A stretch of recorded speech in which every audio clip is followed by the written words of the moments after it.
Hello, everyone, and welcome to Aries All Over the Place.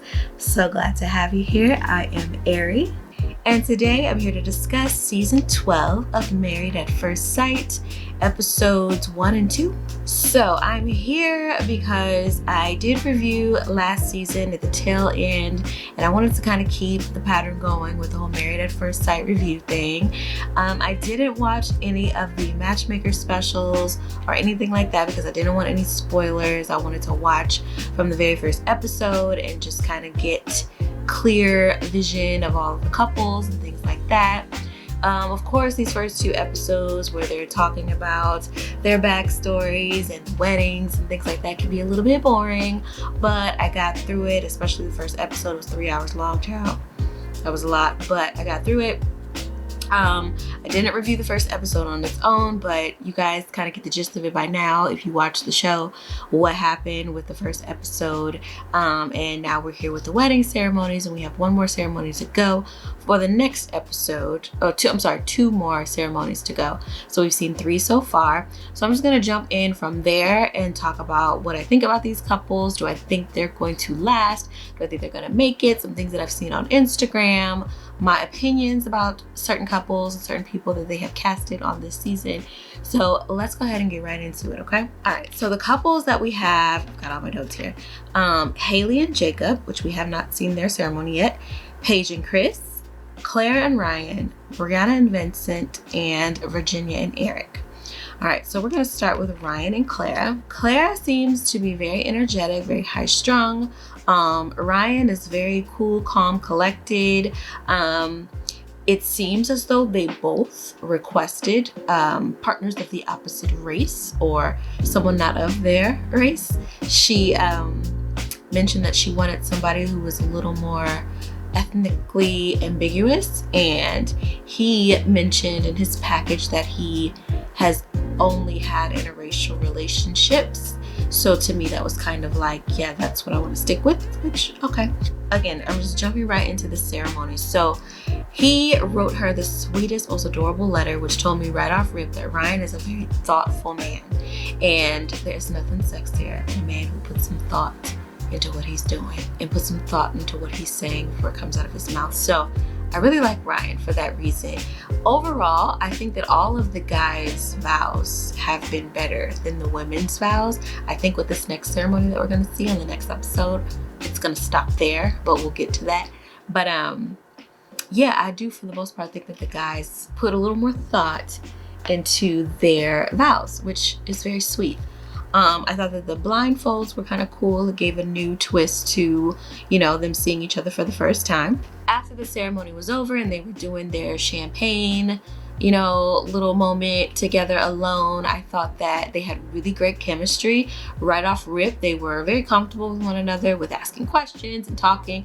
Neither one of them seems to be shy or reserved, so they hit it off right from the bat.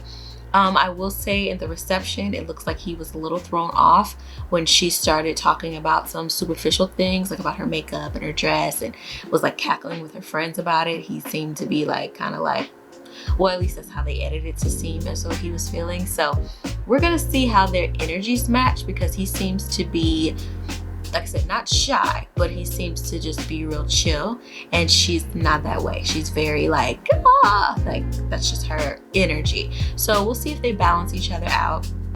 I do think that they're an okay match. I'm not sure, I can't really call it. I think that it's a 50-50 split on whether I think they will make it or not. I kind of feel like they have the kind of personality that they will make sure they make it for the sake of not looking like they failed on camera. That's just the vibe I get from them if I'm judging off of what we know so far about their personalities. So that's enough of Ryan and Claire. That's all I have to say about them. All right, next we're going to talk about Virginia and Eric. I don't know what the experts were thinking when they matched these two up. I don't get it. He's very, very much reserved. He comes from a conservative family, which at this point I just think conservative, when it's used in this context over and over again to describe people's parents and things, that's just code for prejudice and judgy at this point. And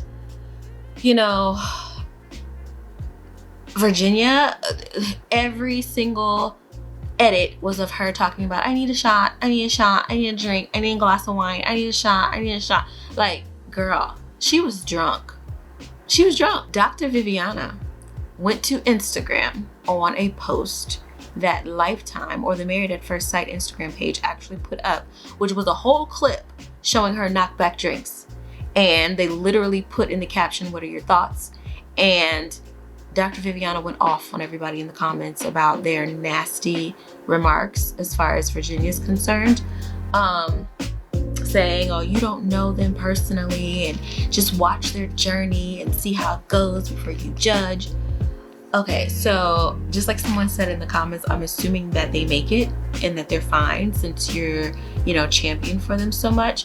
And to the caption on the post literally said, what are your thoughts? All we have to go off of is what we see on camera. I said the same thing on another review that I do on another channel, where I was talking about Dallas Cowboys cheerleaders making the team. All we can go off of is what we know.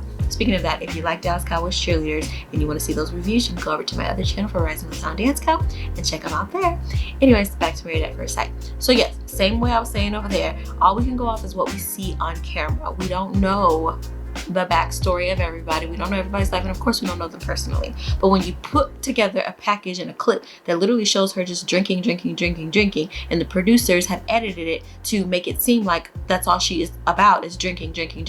Even her bridesmaids in their speeches were talking about, oh, when she's drunk in the backseat of the car, you're gonna have to XYZ. What do you expect people to say or think? This was a bad match.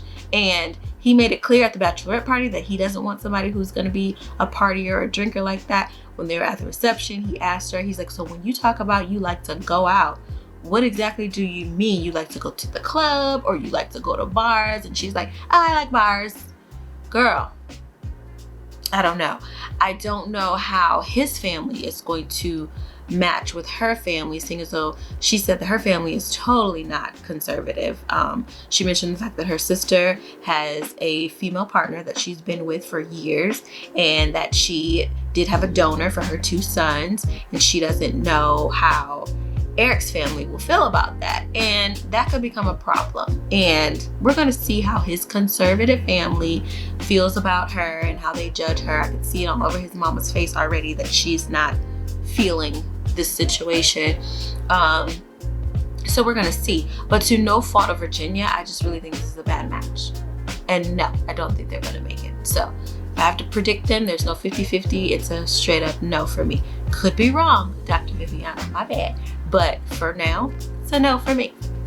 Moving right along. Okay, Brianna and Vincent, I think that they are so cute. I think Vincent is very attractive. He's hot. Okay. I love his vibe. Like, he seems so mature. He seems like a great communicator.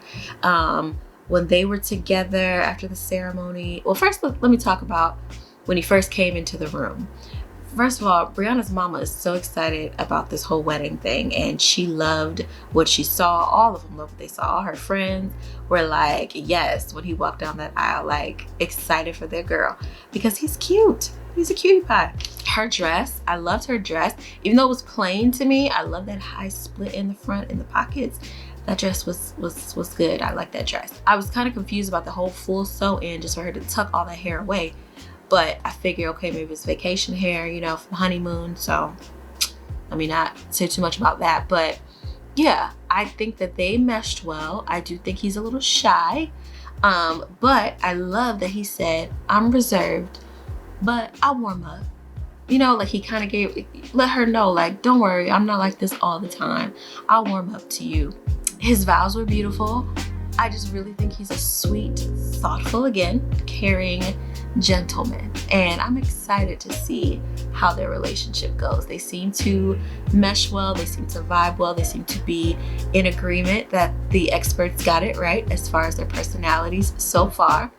I will say, just based on what Brianna's friend was saying, what her mom was saying, what her family wanted him to know in their letter, I think that she might have a little bit of a crazy side that we haven't seen yet.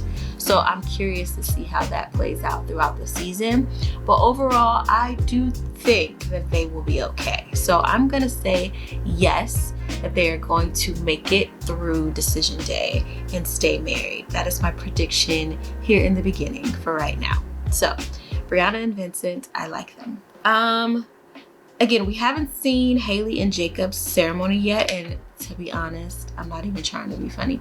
Like, I don't really remember too much about them from that 3-hour long episode. Is that bad? I think that's not good. I think Haley was the one though with the friend that was just, you know, like just hating on the whole process. So we're gonna see how that goes. Jacob, I don't know. I don't remember. But they are going to be getting married on the next episode. So I'll have more to say about them on my next review. So moving along, let's talk about Paige and Chris. Can somebody explain to me why Chris is here? Why did Lifetime or the producers of the show cast him? Other than for ratings and for entertainment purposes, at the expense of Paige. And I don't like that.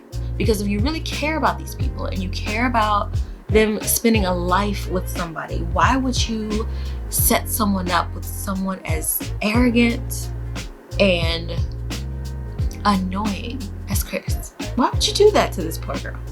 On top of the fact they are arranging this package of editing to make it seem as though we should be worried that Chris will not be attracted to her physically. Because he's all about the physical, pretty and saved. As long as she's pretty and saved.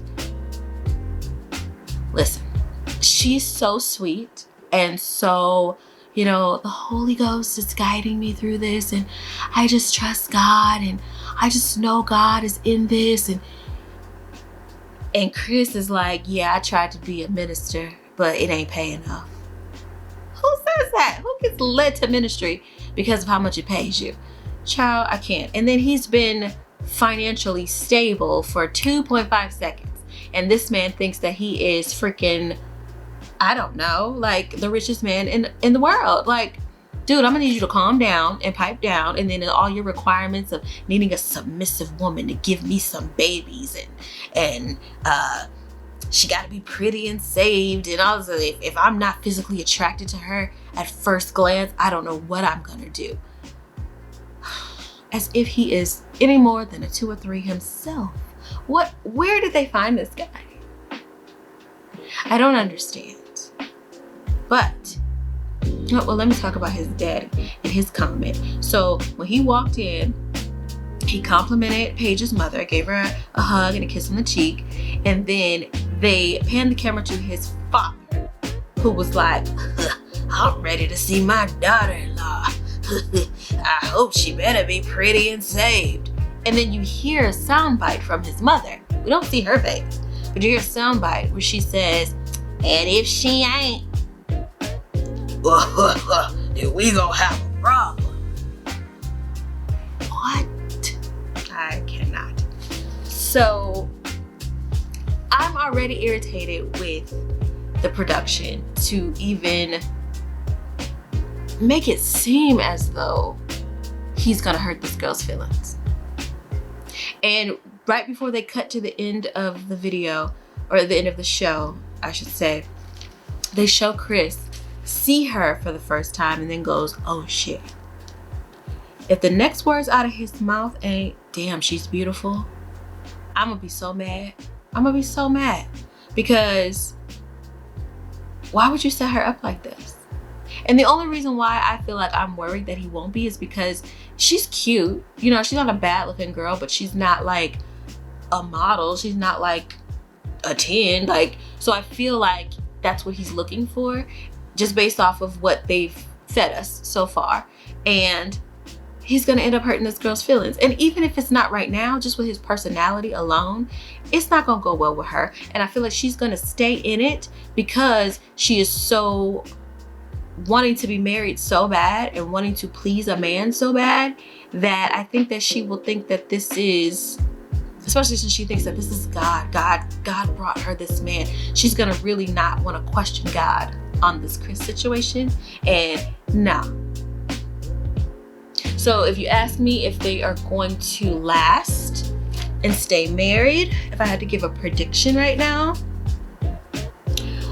I say no. But if they do, it's solely because she feels like this is God and she wants to follow God's footsteps. So she'll stay.